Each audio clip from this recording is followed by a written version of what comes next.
this disastrous computer crash that happened a second ago. And the reason I'm trying so desperately to do that is because I've got Nicolee Ambrose on the phone with me this morning. She is a former chair and the GOP National Committee woman for the state of Maryland, and she's joining us this morning to talk a little bit about the U.S.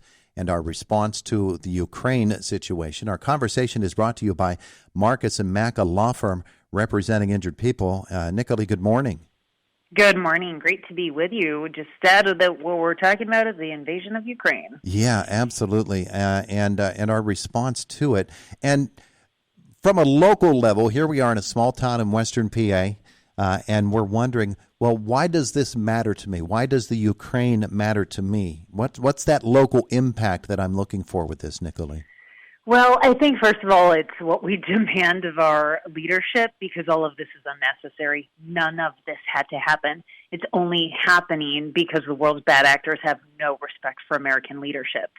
And, by our current administration, President Biden throwing away America's energy independence, not only does that affect jobs, the price of gas we pay, and everything else, but it makes us weak and susceptible to the world's bad actors like Russia, like China, like Iran, who are taking advantage of that. And then on top of it, after spending trillions of dollars in Afghanistan, we abandoned it. So those same bad actors view this as American weakness. Had those two bad, horrific foreign policy decisions not happened, we would not be having this problem right now. So aside from the fact that I think all of us Americans are incredibly worried about Joe Biden's competency, right? And that this could easily become World War III and he wouldn't even know it. We've got issues like, of course, we don't want our sons and daughters to go off to a totally unnecessary conflict if this expands further. Biden wanted European gas prices here, and my goodness, we could have that by next week. Because guess what? 40% of Russia's economy is oil and gas. Mm-hmm. We get significant amounts of oil and gas from Russia. But, other thing, this is going to also lead to greater inflation. So this absolutely impacts us.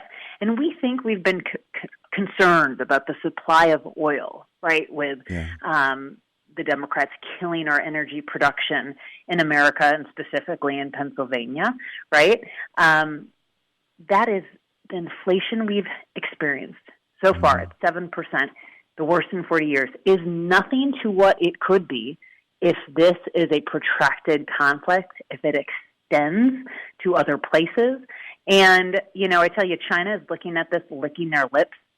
If I were President Xi, who met with Putin, by the way, right before the Olympics, I think they probably planned this out. Mm-hmm. If I were President Xi, I'd be flying into Taiwan next week. If that happens, we will have no more semiconductor chips. That is where all of them are made. So, no new cars for anyone. We think used cars have increased by 40% in pricing. All of this could get so much worse. So these are reasons why we need to care, and quite frankly, why it's really, I yearn for the days of Teddy Roosevelt, of Ronald Reagan, of Donald Trump, who had strong foreign policy where people just did not mess with us because they were afraid of America. We didn't have to lose a single life. We just had to be strong and show resolve. The most tangible thing, I think, for people in at the local level is going to be the price of a gallon of gasoline, which continues to just skyrocket. And we know that Europe relies so much on Russian oil, and U.S. policy is what actually made that happen. And we know that U.S. policy as to domestic oil was curtailed in a very severe way in 2021. So the question is, can we turn the tap back on? How easy is that to do here in America if we actually decide that that's what we want to do? Right. So we have a supply issue right now because Biden killed the Keystone XL pipeline, which would have been phenomenal for this country. Frackers have been kind of maintaining a low level of production given the Biden administration's behavior. And obviously, supply across the board has been diminished. OPEC Plus is listening to Russia, so we've got a supply issue.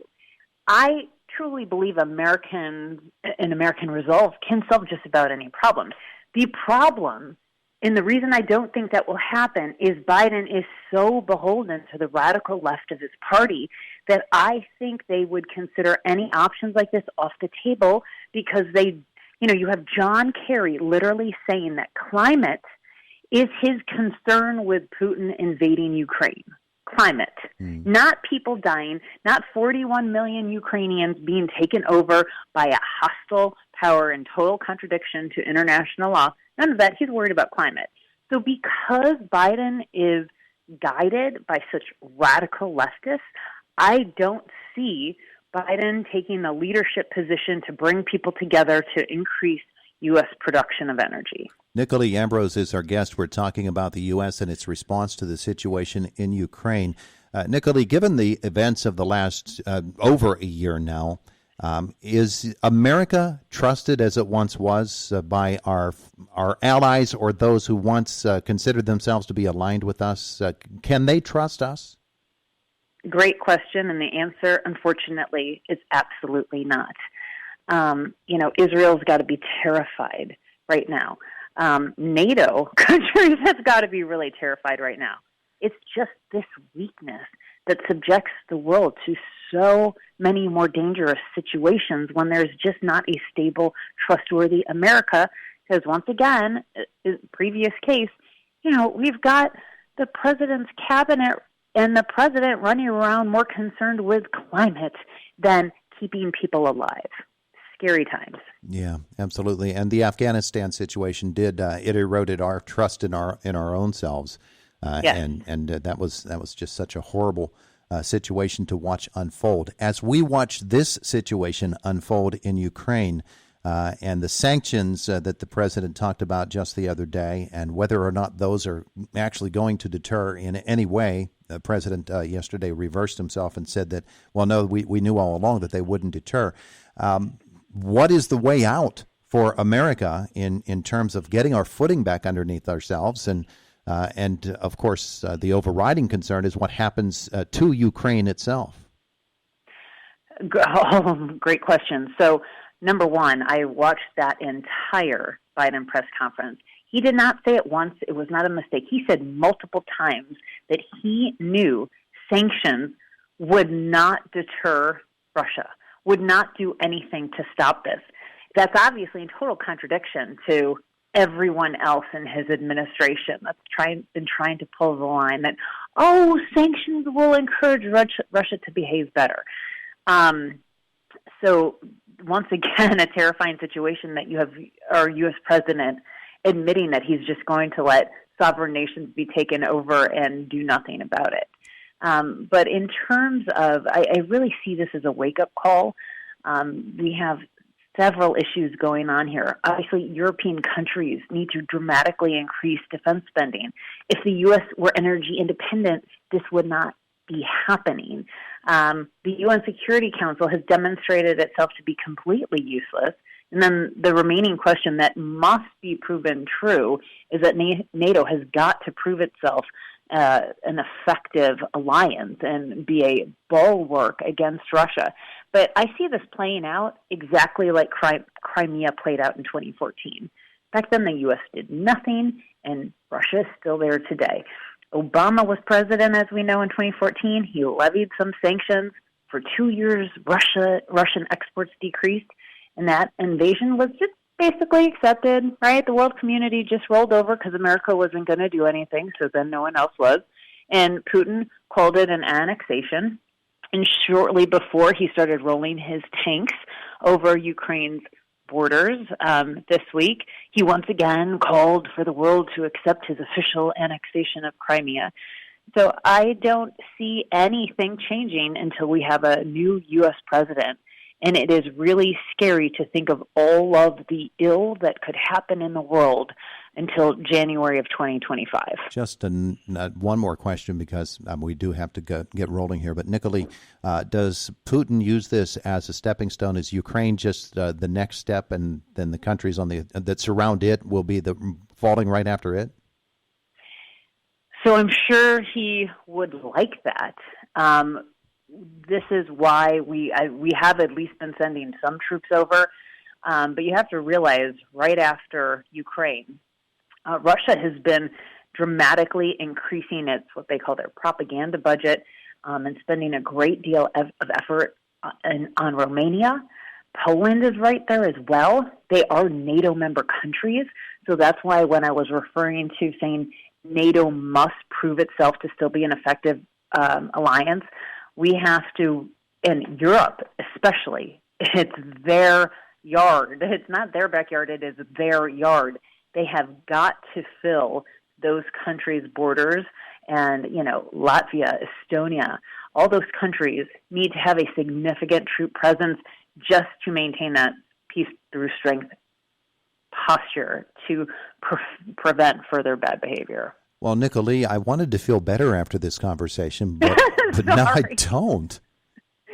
I am so sorry. Don't want anyone slitting their wrists out there, but I am just terrified that we are proving ourselves, or this administration is proving itself so incompetent with foreign policy that literally we could end up in World War III and Biden wouldn't even know it. I wish I could point to seasoned members of his cabinet that, you could have confidence in, could take control. But, I can't point to that either. I've never in my life seen such an incompetent presidential administration. I think we just figured this would be Obama 2.0, but it's not. He's just got political hacks and major foreign policy positions.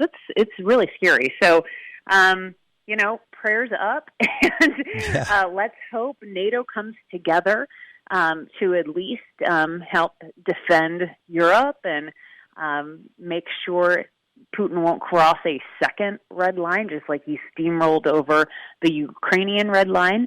And what I'm even more concerned about is Asia, quite frankly. So let's sincerely hope that the Chinese economy is reeling enough that President Xi of China doesn't go after Taiwan right now. Well, at the very least, you're in Baltimore, Maryland, so if the stress gets to be too much, you can go over to that beautiful National Aquarium and just take a stroll and feel better. I'm just going to have to go out on the street and stand in the wind and pray. Nicolee Ambrose, thank you so much for being with us today. Have a good weekend. You too. It is the voice of Indiana County, WCCS 101.1 FM and AM 1160 and AM 1160 and